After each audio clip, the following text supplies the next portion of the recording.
house today and watching us. Just want to welcome you guys to the Northwest Gallery.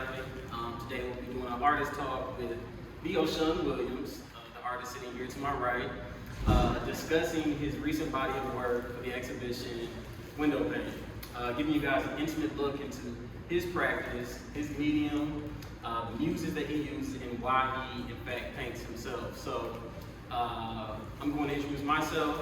My name is David Mays. I am COO and founder of Circuit Detroit and of Black Walls Collective.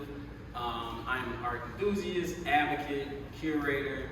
I dabble in the creative space quite a bit.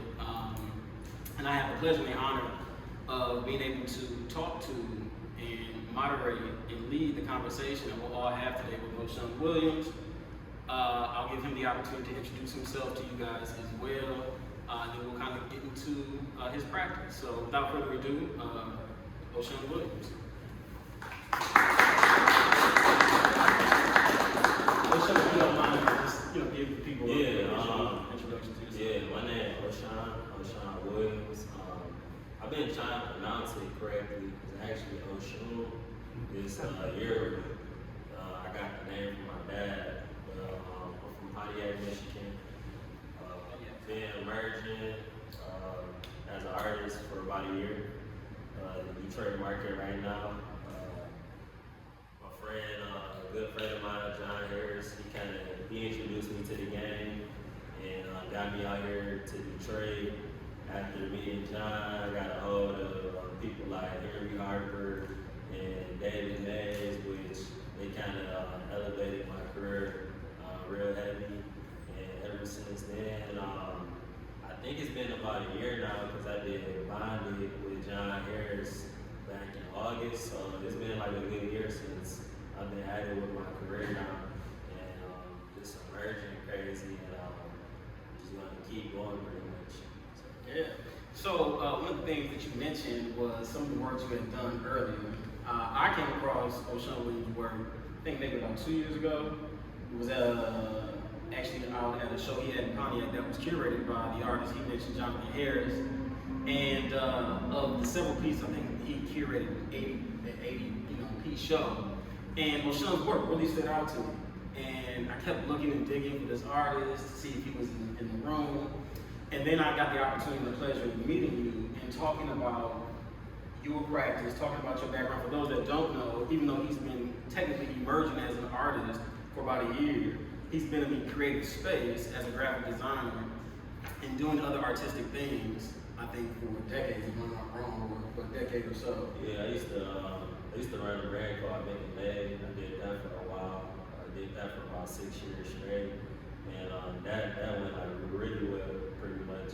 That was based out of like Pontiac, Michigan, but that's what I was pretty much known for a while, just the clothes, pretty much.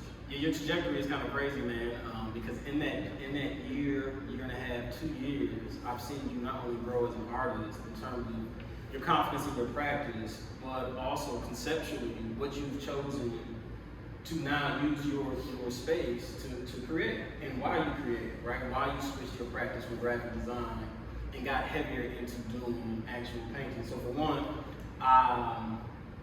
the materials that you use, right? You're somewhat of a mixed media artist is what I would like to describe you as.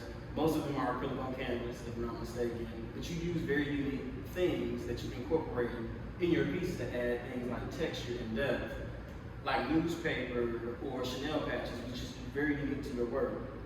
Other than the Chanel patches, I see the incorporation of a lot of flowers in your pieces. Is there any significance to using the medium that you use, like the Chanel patches, or incorporating flowers in your work? So I do flowers a lot of the times because I feel like I gotta just give myself like flowers, like just like using that term, just giving people their flowers like a lot of the times. That's why I use flowers a lot. The Chanel patches came from me actually just like running a clothing line for a while.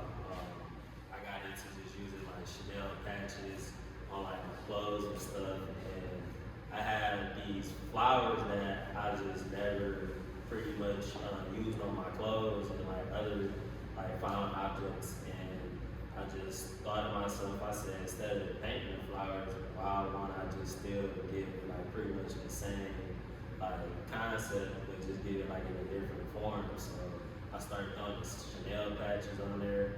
I used the mittens a lot because I used to run a brand called Mitten Day to kind of pay homage to like my brand that I used to run.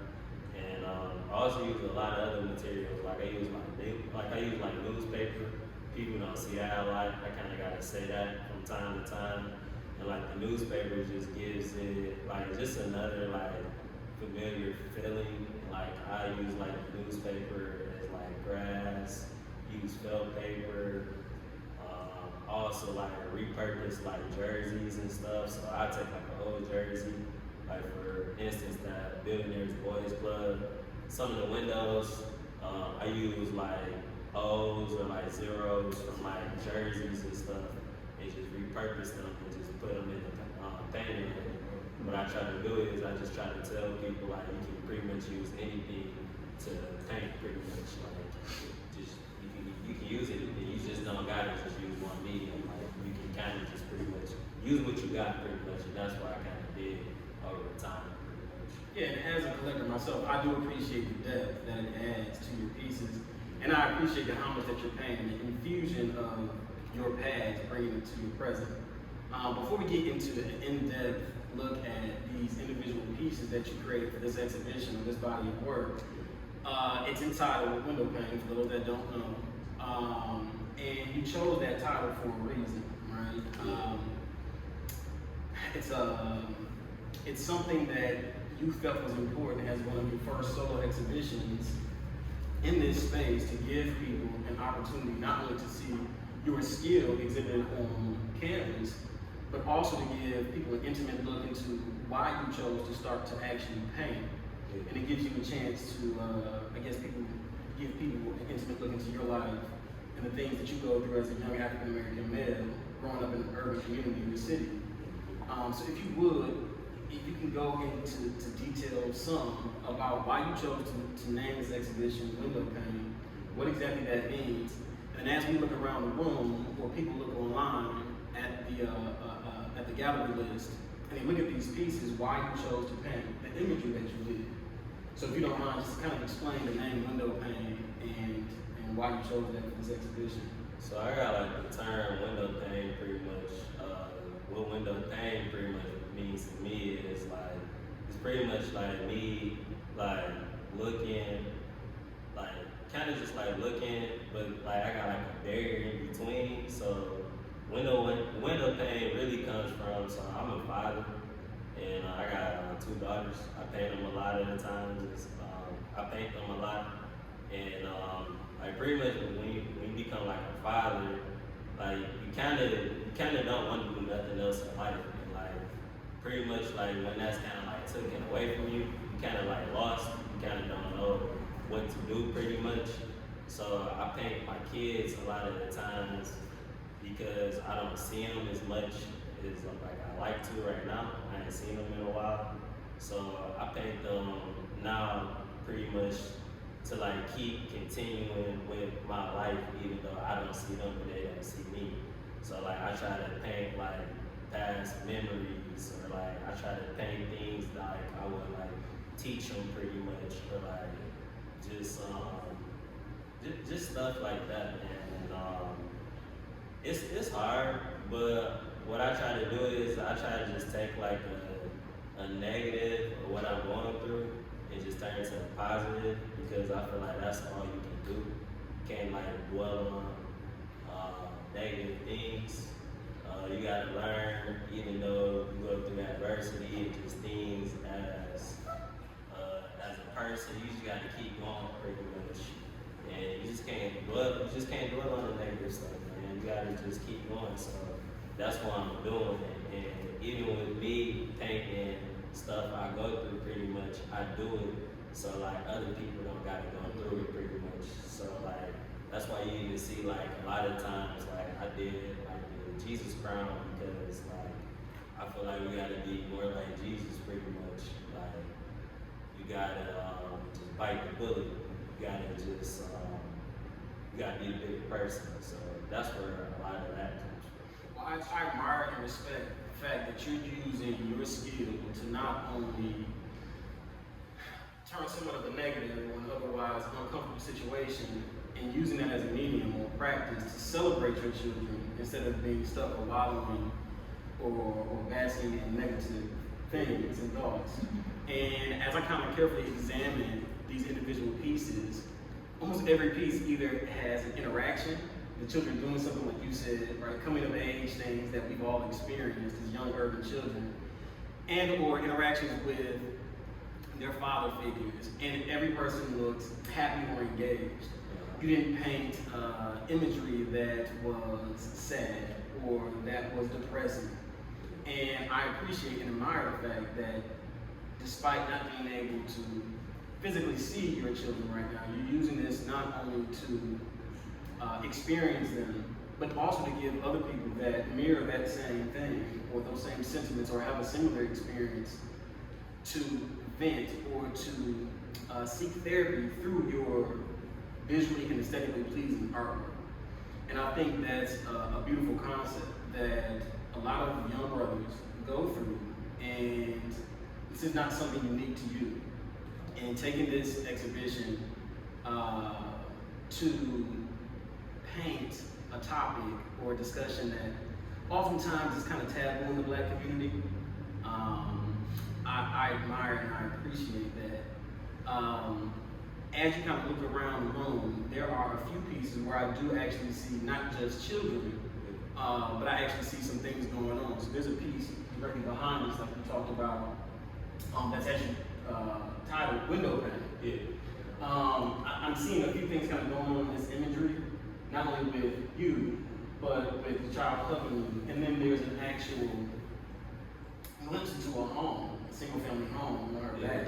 Is there significance to the imagery that's painted here? I see a toy bunny, I see the bag of money. Is there any significance to the individual things that you include in these pieces? Yeah, so with that piece behind me, pretty much, like the inside of it, pretty much, I just use that term, like, home is where the heart is, and like, if you just see pretty much, like, in that piece, like, that's what I'm missing, pretty much. Then you even see the piece in general, like, you see, like, the girl isn't, like, finished or completed, and like, that just, I want my audience to get the sense that, like, I'm pretty much incomplete without her, pretty much. And like, even going back to like the term where I got like the Jesus crown on my head, it's kind of like with my own life, like, it's not like I'm being like crucified, it's almost in that term, but I kind of just gotta bite stuff on, I gotta just bite the bullet on stuff and just be the bigger person, because a lot of times you gotta see like, what would Jesus do, pretty much. So just being a bigger person with that, pretty much. And even like the bag money, that just talks pretty much about me, like, being on like child support and stuff. With me now, like, it kind of is what it is. It's something that I didn't want to go through. I'm like second generation to it, because like my dad experienced like the same thing, pretty much like the same way my parents grew up. I'm growing up my kids growing up the same exact way, so that cycle thing is kind of like real, and it kind of sucks. But like, that's where the money comes from, like the whole child support thing, pretty much. Then even having like the, you see the logo at the bottom, is the EXB, that stands for my two daughters, Bella and Rayla. So that's just me always like paying homage to them. And like, I put that on a lot of my paintings too, just so like one day, maybe if they out, like they might see it and recognize it. So like, that's what I try to do, even with my paintings sometimes. I try to do it where like, one day my kids will be able to like look back on it one day, and they gonna have questions, but they'll know that I was thinking about them, and they'll just know like, it just won't be like, I know how I am with my dad. I have a lot of questions, and like, I know once that time comes with my kids, once they get older, they have questions. Like, I can kind of show them instead of just like, pretty much like telling them pretty much. Right. So yeah. I think that's a beautiful thing too, that this art allows you to tell a story